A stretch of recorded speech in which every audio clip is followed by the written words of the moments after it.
अस्सलामुअलैकुम वरहमतुल्लाहि वबरकातुहू। आज 2 अगस्त का बड़ी खबर देखिए। ये नदी जो है कल जो मैं दिखाया था, आज देखिए भाई नदी का हाल। रोड पे पानी चढ़ रहा है और ये देखिए पूरा बजड़ा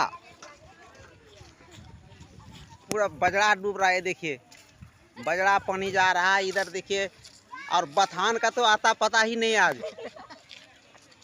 पूरा जो बिहार में है, बिहार में भी पानी भर चुका है पूरा।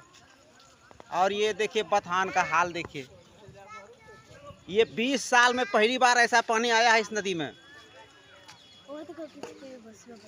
पूरा नदी जो है बिल्कुल खौल रहा है। ये देखिए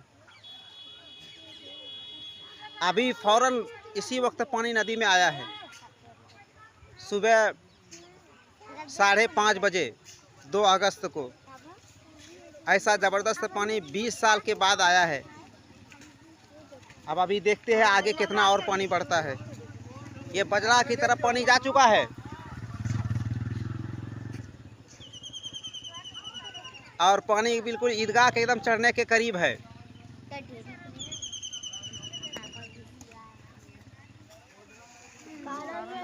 बाप रे बाप, कैसा पानी नदी में आया। अभी आधे घंटे में पानी पूरा नदी फुल हो गया। पूरा नदी लबालब भर के